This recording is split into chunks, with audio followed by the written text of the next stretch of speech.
من و داداشم توی این خانواده احترامی نداریم. خواهرت فقط برای خار کردن داداشم گفت بیاد اینجا. عذرخواهی هم که کرد، منتش هم که کشید، از دلش در آورد. چرا دیگه نمیره خونش؟ مامان بابام باور کردن همین روزا برمیگرده. تو چرا اینقدر عصبانی عزیزم؟ اون نمیره، اومده اینجا برای همیشه بمونه. فقط من این وسط باید حرف بشنوم. داداشم انقدر گریه کرده حالش خراب شده. مامان بابام هم خیلی ناراحته. بابای تو هم که فقط وایساده ببینه چی میشه. یه کاری میکنم، من خودم میرم تو همتون خیالتون راحت بشه. آخه تو چرا بری؟ تو هیچ جا نمیری، همینجا میمونی. عجب آدمایی هستن بابا، تا حالا مثلشون ندیدم. یعنی به دختر خودشون هم اعتماد ندارن. به نظر من خانوادگی اینا دیوونن. خوب شد تو به زویا نرسیدی جنید. من از این ناراحت نیستم که به زویا نرسیدم. ناراحت و عصبانیم از این که باید همه عمرشو با یکی مثل عدنان، اون آدم عوضی، بگذرونه با وجود طلاق. تو که خودت دیدی چطوری مثل بیچاره ها وایساده بود. منو ببین، بهترینه که تو دیگه این موضوع رو تموم شده بدونی و فراموشش کنی. باشه؟ بابا تو به ثریا فکر کن. چقدر تو رو میخوادت، چقدر برات ارزش قائله. تو نمیتونی به خاطر گذشته حال خودت و آینده یکی رو نابود بکنی پسر. آخه شما چی میخواین؟ الان که دیگه همه چی واضح و مشخصه. آره، همه چی مشخص شده و من میدونم. پس حالا دیگه منتظر چی هستین بابا؟ عدنانم که عذرخواهی کرده. بله، زویا هم برمیگرده. من باهاش حرف زدم، تو خیالت راحت باشه. خیلی خوب، میدونم که نمیخوای بری اونجا. شما هیچ وقت حرفمو باور نکردین، ولی بابا هم مثل شما شده. خودش شاهده. من این کارا رو به خاطر جنید نمی کنم. من همیشه حرف شما رو گوش دادم، به حرف شما با عدنان ازدواج کردم. بعد وقتی اونا به هم تهمت میزنن شما ساکتی. شما فکر میکنی من احمقم؟ من معنی دینو نمیدونم، من معنی طلاقو نمیدونم. من تو خونه خودم هیچ جایی ندارم. فکر میکردم علم و دل شما اجازه نمیده با وجود این همه تهمت بازم بذارید برم اونجا. میفهمی؟ رو دل شماها مهر خورده، مهر دروغ. جیغ زدنم، داد زدنم، مامان هیچ اثری روتون نمیذاره. ولی یه چیزی یادتون باشه، شماها مسئول گناه منید.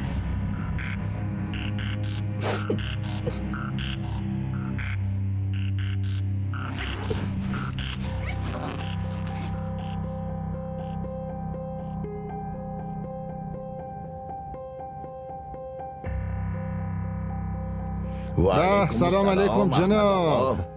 چطورین؟ حالتون احوال شریف؟ خوبم. بفرمایین. بیا دختر. سلام. بفرمایین.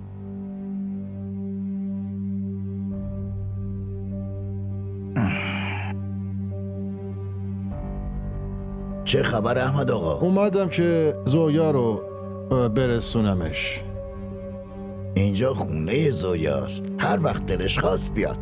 زویا برای هممون عزیزه، مگه نه؟ پسرم، زویا همسر توه، ولی قبل از اون دختر منم هست. اگه بهش ظلمی بشه من نمیتونم تحملش کنم. برای همین امروز خودم باهاش اومدم اینجا. عدنان هم عین پسر خودتونه، همونطور که زویا عروسمون نیست، دخترمونه.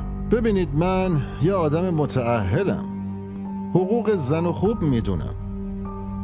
اگه زن یه اشتباهی بکنه معنیش این نیست که روش دست بلند بشه. اینم که جلوی یه پدر رو دخترش دست بلند بشه فقط یه پدر میفهمه که چه احساسی داره. ببینید، یه زن آبروی شوهرشه، خوب نیست که تو جای عمومی روش دست بلند بکنه. عدنان، از عمو عذرخواهی کن. آقا احمد، من نمیخوام با صدای بلند صحبت کنید چون حالتون بد میشه. بچگی کردن. ولی من بهتون قول میدم که عدنان دیگه رو زویا دست بلند نکنن. دست بلند کردن که هیچی. اگه یه وقت با صدای بلندم حرف زد، من خودم میارمش پیشتون. از امروز من بابای عدنان نیستم، بابای زویام. ببینید، من از همون روز اول جای صنمو دادم به زویا. اینو عروسم نمیدونم، همیشه مثل دخترمه. ولی شاید این منو مثل مادرش نمیدونه. ببینید، شما فامیل این دختر هستید. من بهتون قول میدم که بعداً دیگه هیچ اشتباهی نکنه. آقا احمد، خاطر خانومم همین حرفو زد و رفت. آخه 1 بار، 2 بار، 3 بار. نه این دفعه من دارم بهتون قول میدم. مطمئن باشین که این دختر دیگه همچین مشکلایی ایجاد نمیکنه. نگران نباشید. نه ماشاءالله خیلی دختر خوبیه. فقط بچه‌ن دیگه، بچگی میکنن. بزرگترها باید ببخشن. پسرم، تو هنوز گرفتی نشستی؟ از عمو عذرخواهی کن. نه پسرم، نمیخواد. نیازی نیستش. نه نیاز است احمد آقا. این دلتون رو شکونده. دل خدا اینجوری میشکنه. خدا قهرش میگیره. پاشو پسر، از عمو عذرخواهی کن. من میدونم اذیتتون کردم. واقعا متاسفم. میدونم شما به خاطر من قصه خوردین. بهتون قول میدم دیگه هیچ وقت از من گله‌ای نخواهید داشت. واقعا متاسفم. زویا دخترم، توی این خونه خیلی بهت اهمیت میدن. تو هم وظیفت اینه که همینطوری به این خانواده احترام بذاری. من بهت قول میدم عزیزم، قول میدم. من به همه اینا یه فرصت دیگه دادم. ولی اگه اینا دوباره باهات بدرفتاری بکنن، دیگه همونی میشه که تو میخوای و دوستشی انجام بشه.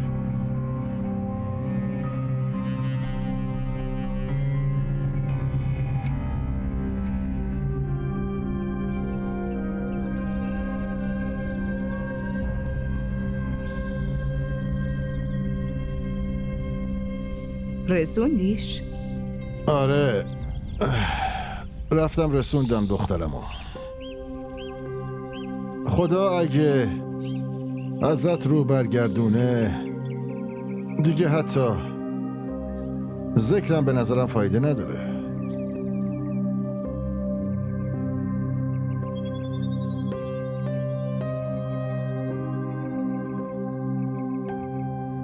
تلخی که درونت وجود داره این تصویر رو پارش کرد.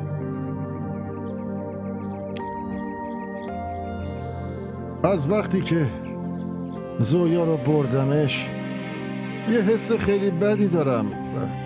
اگه دل آدم بگه که یه حرفی غلطه، قطعاً اون حرف غلط از آب در میاد. حتما همینطوره. تو که حقیقت رو میدونی، خودت بردی رسوندیش. میدونی، من حس میکنم تو داری یه چیزو از من قایم میکنی. نه بابا، چیو ازت پنهون کنم؟ من باید به حرف زویا گوش میدادم. نه تو استخاره ای میکردی، نه بقیه ناراحت بودن. استخاره برای آرامش دله. حالا مگه دلمون آرومه؟ همه ناراحتیم، هم من هم زویا. استخاره برای این ازدواج خوب اومده بود. تو در اصل از رفتن اون ناراحتی، برای همین یکم بی‌حوصله. آخه چطوری همه چی درست میشه؟ اون که طلاقش نداده. اول همه ی ازدواج مشکل پیش میاد، خب بعدش کم کم همه چی درست میشه. من هیچ اشتباهی نکردم. من هیچ تقصیری ندارم. من اشتباهی نکردم. هیچ اشتباهی نکردم.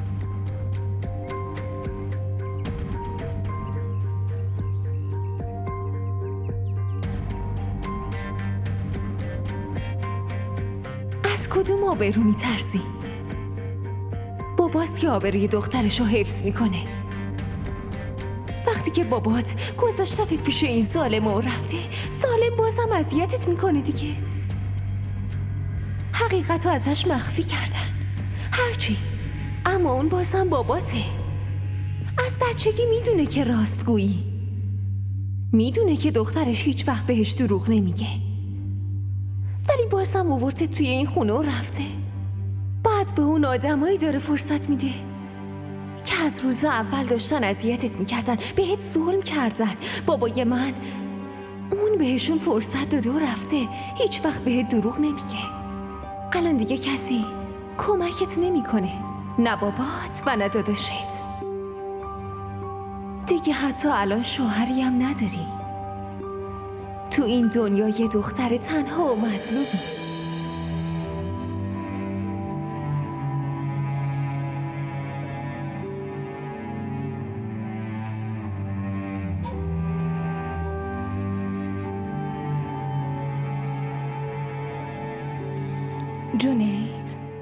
جونید چی شده؟ چرا ناراحتی؟ نه چیزی نیست، فقط یکم بیحالم. امشب کنسرته، میدونی که باید تمرین کنیم نه؟ فکر نکنم بتونم اجرا کنم.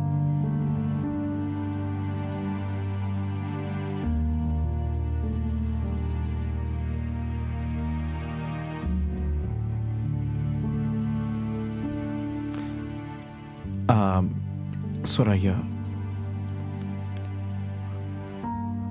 راستش میخواستم یه چیزایی بهت بگم. راستش من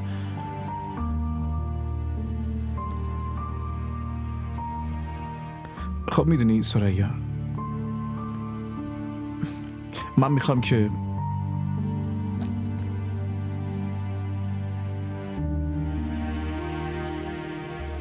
این کنسرت رو اگه میشه لطفاً به خاطر من لغو کنیم. وای خدای من جونید، تو منو ترسوندی. معلومه که کنسل میکنم، واسه تو 100 تا کنسرت رو کنسل میکنم. فصیح کنسرت امشب رو کنسل کن. ببینم چایی میخوری؟ الان برات میارم.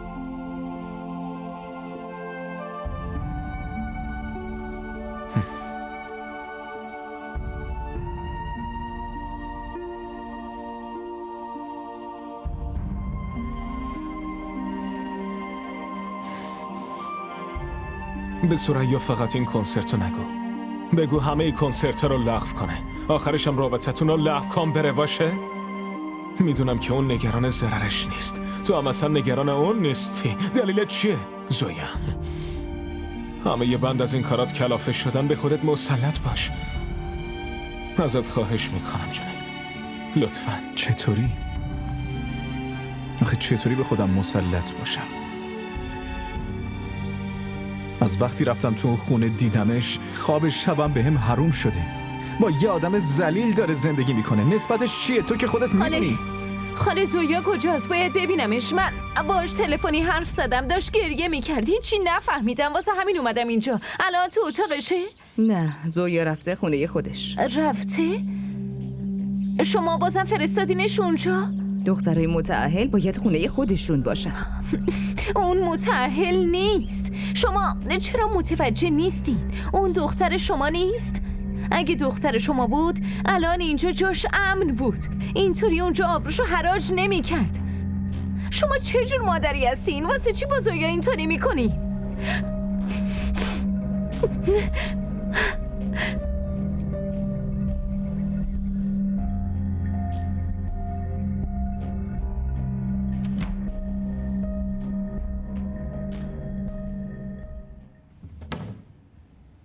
برای چی غذا آوردی؟ من نمیخورم.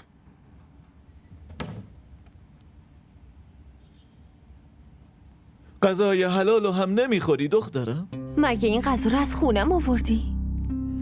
نه، از خونه خودم آوردم. من نمیخورم، ببرش. دخترم، این رزق حلاله، برای چی برش میگردونی؟ شما هم تو این خونه کار میکنی دیگه، جایی که حق آدمای فقیر رو میخورن. من این غذا رو نمیخورم. من تو این خونه کار میکنم، برای پولم عرق میریزم تا حلال باشه. اینا همش نعمت خداست، چیزی که ما فقرا میاریم و پس نمیزنن. شما برش دار ببر، برای منم دردسر درست نکن. چه دردسری؟ من شما رو دختر خودم میدونم. ندون. اونایی که منو دخترشون میدونن بیشتر از همه برام بدبختی درست کردن. من که همش دارم دعا میکنم شما از اینجا بری خونه خودت، جای امن. این دعا هیچ وقت قبول نمیشه. شما دعا کن زودتر بمیرم، اینطوری همه مشکلاتم حل میشن. من شاهد همه طلاقات هستم. من دیگه نیازی به هیچ شاهدی ندارم. شما هم این غذا رو ببر.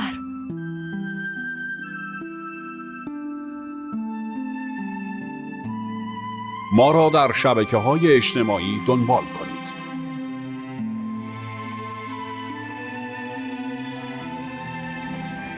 موین، میخواستم یه حرف مهمی رو بهت بگم. چی شده؟ خب یه ذره پول میخوام.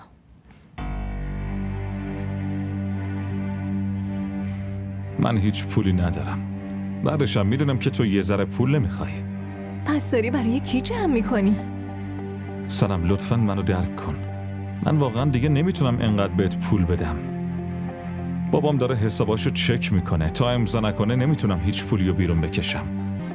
بالاخره اون پولی که سرمایه گذاری کردیم سودش میاد دیگه، از همون بردار. یعنی بابا داره چکت میکنه؟ به خاطر اون میخوای که من ضرر کنم؟ آره؟ میخوای بوتیکم ضرر کنه؟ موین آره؟ آخه چرا باید بخوام ضرر کنی سنم؟ با این کارت ثابت میکنی که میخوای من ضرر کنم، همین. من که همیشه بهت کمک کردم عزیزم. الان پول ندارم، خب از کجا بیارم؟ از یه جایی جور کن بده. در هر صورت فردا باید پرداخت کنم. تو فقط پولو میبینی. تو واقعا وضعیت منو نمیبینی؟ نه نمیبینم. من فقط به خاطر این باهات ازدواج کردم که حمایتم کنی. تو چی گفتی؟ یعنی فقط برای این با هم ازدواج کردی که بتونی از من پول بگیری؟ ببین موین، ما همه چی رو تقسیم میکنیم. من فقط برای این ازت پول گرفتم که سهممون برابر بشه. آخه من کی به تو نگفتم؟ همین الان داری برام نمیاری. من هیچی حالیم نیست، باید تا فردا بهم پول بدی. که باید همین فردا پرداخت کنی آره؟ باشه پس برو از بابات پول بگیر. بعدشم تو همیشه از من پول گرفتی ولی هیچ وقت سودشو بهم ندادی.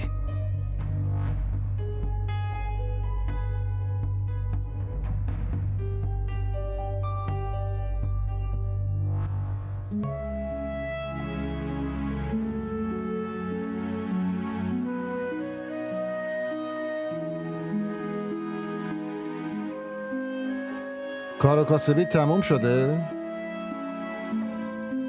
من شنیدم آدمایی که استخاره میکنن جواب یه استخارهشون جوری در میاد که خدا ترس میشن. زن، جواب یه استخاره طوری در میاد که دیگه حواسشونو بیشتر از این جمع میکنن.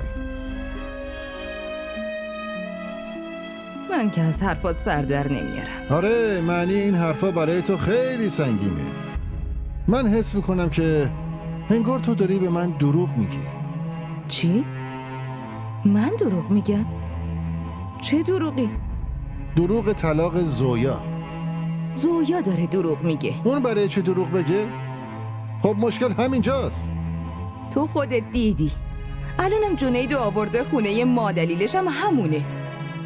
آقا جنید اومدن ببیننتون.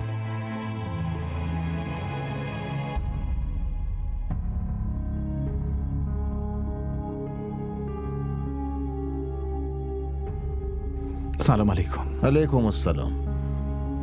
ببینم برای چی خواستی منو ببینی پسر جان؟ میخوام که تنها فقط با خودتون حرف بزنم.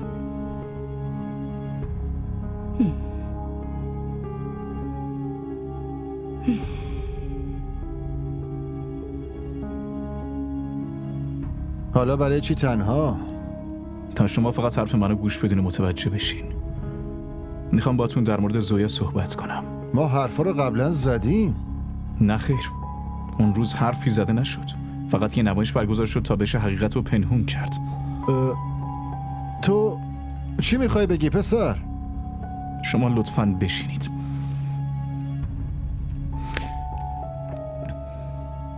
میخواستم یه سوال ازتون بپرسم. شما بدون عقد میتونین دخترتون رو برای یه شب بهم بدین؟ تو چرا داری مزخرف میگی؟ اما اگه این مزخرفه، پس برای چی دخترتون رو دست یه آدم غریبه سپردین ها؟ اون تو عقد عدنانه. اون دیگه زنش نیست. عدنان اونو طلاقش داده و من اینو با گوشای خودم شنیدم.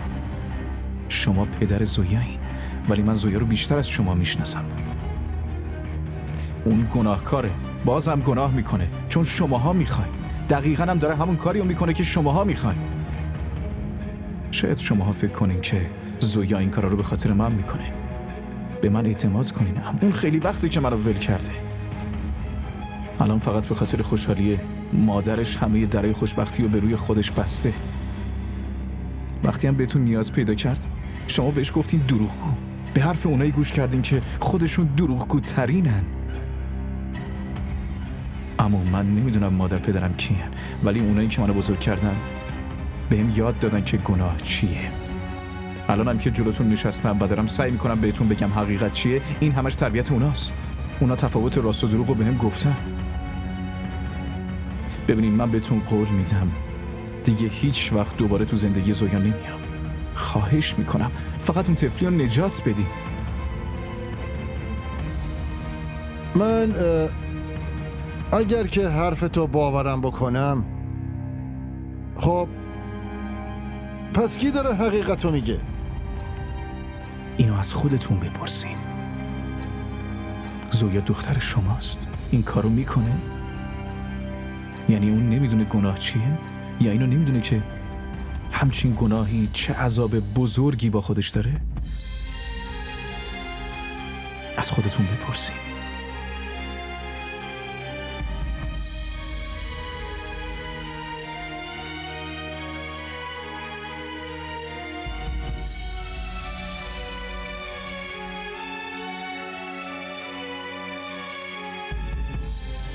من دیگه دیوونه شدم. تو هم منو دیوونه کردی. جنید اومده بود چی بگه؟ اومده بود وجدانیو به هم برگردونه که شماها ازم گرفته بودینش. همه چیو کامل به هم بگو چی به سر زویا اومده. خودت همه ی حقیقت رو میدونی. اون خودش برات تعریف کرد. اگه بخوام حرف اونو باور کنم که پس یعنی مطلقه شده. طلاقش نداده. هیچ کس قبول نداره. تو هم قبول نداری؟ اگه این درسته پس ظلمه، غلطه. تو هم گناهکاری. زویای من هیچ وقت دروغ نمیگه.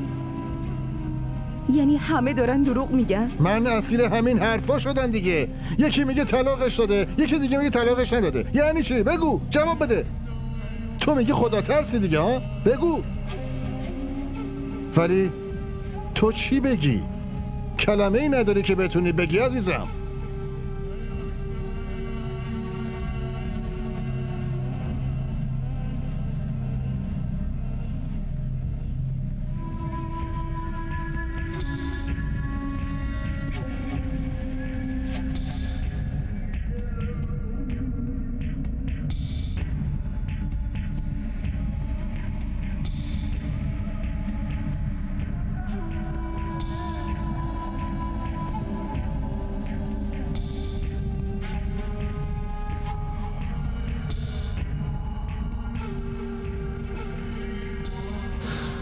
خیلی خوشگل شدی.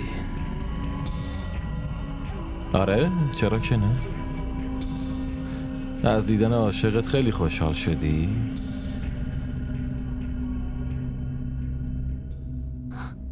آدمایی که عشق واقعی دارن خیلی خوش شانسن.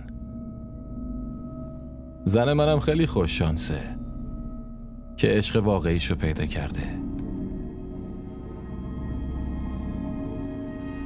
داری به خاطر من اینقدر به خودت میرسی یا برای عاشقت؟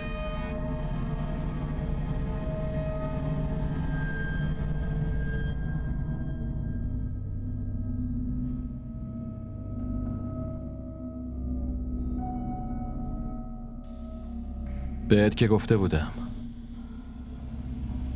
به من بی‌محلی نکن.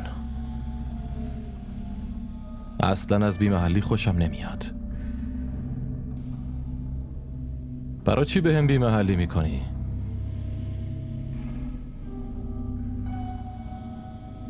برای چی نمیفهمی؟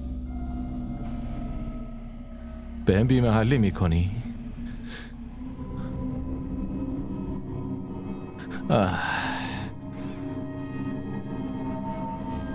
خیلی اعتماد به نفس پیدا کردی از وقتی عاشق تو دیدی. خوبه. زویا تصمیم گرفتم دیگه نزنمت. خودت همه چی رو راست به هم بگو. ارتباطت با جنید از کی، کجا و چطوری شروع شد؟ همه چی رو کامل به هم بگو. چقدر ساکتی؟ یه سوال خیلی ساده ازت پرسیدم. حالا ببین، جنید یه خواننده است. هر پسری که هست یه خواسته هایی داره دیگه. جنید همچین پسری نیست. پسرها همشون یه مدلن. همشون هم یه خواسته دارن.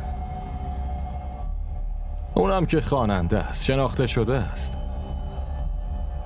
باید خواسته هاش خیلی باشن.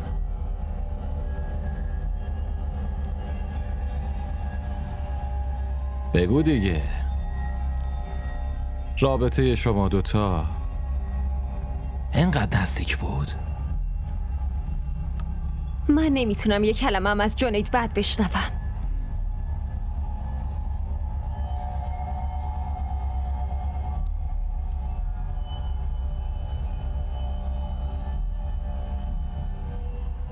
اینقدر عصبانی؟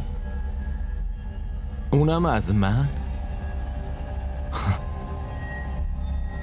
تا چقدر میتونی پیش بری؟ من که خوب میدونم. دیوونم نه؟ تو سرم داد میزنی، از حرفام ناراحت بیشی، بعد خود من دارم میگم راحت باش. نمیتونی یه کلمم در موردش بشنوی؟ آره؟ چرا در مورد چیزی بشنوی ها؟ وقتی انقدر با هم کیف کردین. بگو دیگه، رابطه شما دوتا تو چه سطحی بود؟ گوش میدم.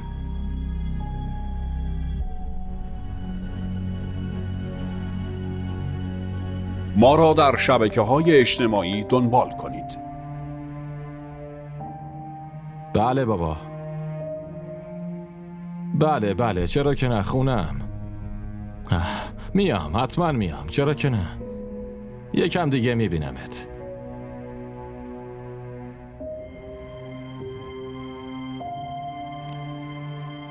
قیافه گرفتن تو بذار برای عاشقت. فعلا حاضر شو، پایین برای شام منتظرن. پایین میبینمت. من نمیام.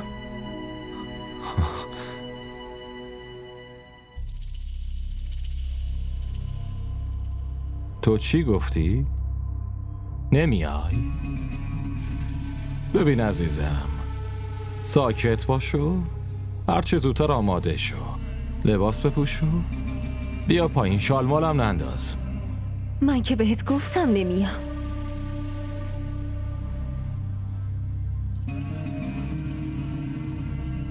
منم بهت گفتم که حاضر شو، لباس شیک بپوش و بیا پایین. پس بیا، فهمیدی؟ میایی دیگه. خوبه، حالا شدی دختر خوب. پایین میبینمت.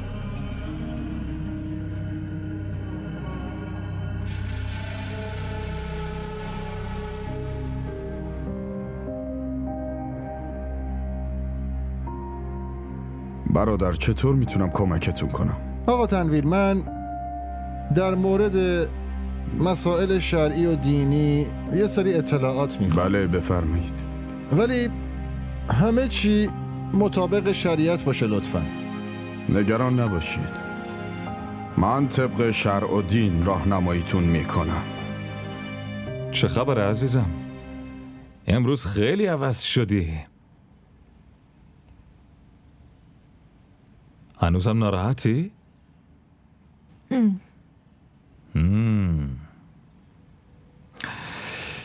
خب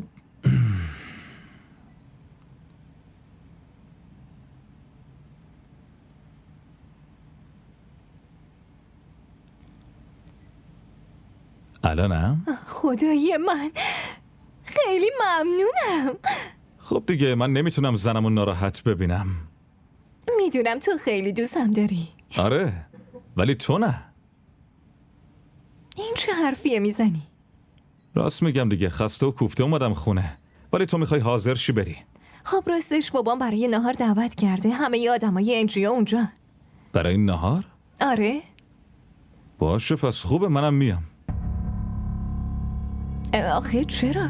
تو الان خیلی خسته ای، اومدنت فایده ای نداره.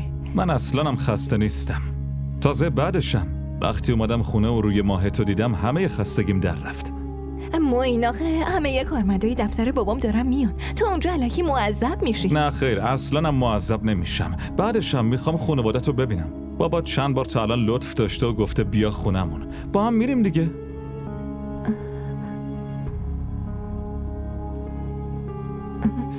چی شد؟ ای چی؟ راستش از این رنگ خوشم نمیاد، میرم عوضش کنم. باشه عوضش کن، یه چیز دیگه بپوش. آره. به کی زنگ میزنی؟ به مامانم، میخوام بگم که هر دومون میریم.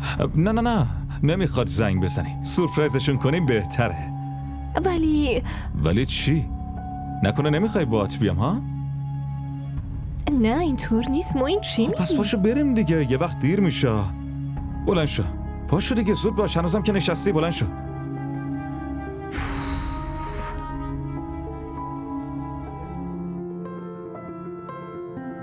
جناب اصلی خبر رو شنیدیم؟ موشک زدن. لطفاً. خبر خیلی عجیبیه. ببخشید خانم و آقایون، لطفاً توجه کنید. همسر عزیز من زویا، مدیر عامل سازمان ما. سنم برای چی من آوردی اینجا؟ خب بریم نهار دیگه. آره میریم، ولی مشکل اینه که تو دعوت نبودی. یه کاری کنیم، اول بریم مامانم و زویا رو ببینیم، بعد نهار میخوریم. من میدونم شما راجبم چه نظری دارین، ولی من اونی نیستم که به شما گفته شده یا ازش تعریف شده. در اصل شرایط عیاشی رو برای ثروتمندان فراهم میکنن. از حلقوم فقرا حقشون رو بیرون میکشن و شکم خودشون رو پر میکنن و با پول مردم عیوب خودشون رو مخفی میکنن.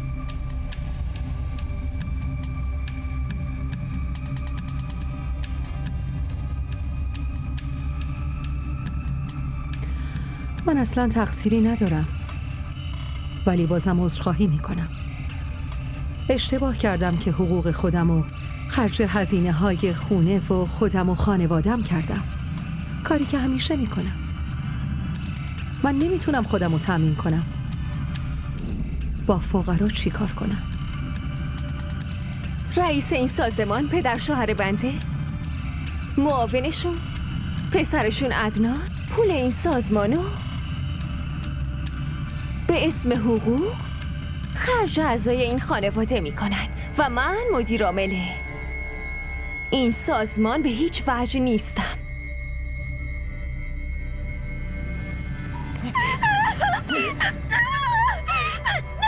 بس میخواستی راستشو بگی؟ آره میخواستی راستشو بگی؟ این صدای چیه؟ وای میخواستی راستشو بگی؟ میخواستی راستشو بگی؟ چی شده؟ انگار خیلی خوشحالی. انگار کنسرت امروز قرار عالی بشه. آره خیلی خوشحالم. حدس بزن چرا؟ زویا برگشته؟ خوبه؟ بالاخره نجات پیدا کرد، طلاق گرفت. جونید، تو باید خوشحال بشی. اون دوستته، از دست اون آدم ها خلاص شد. خیلی خوشحالم. بعدش هم با دیدن حال اون منم حالم واقعا بد بود. خودم فقط میدونم. باشه حالا حاضر شو، امشب یه کنسرت داریم، میخوام رو صحنه بدرخشی باشه. همین میشه. خیلی خوب، پس من برم حاضرشم. باشه.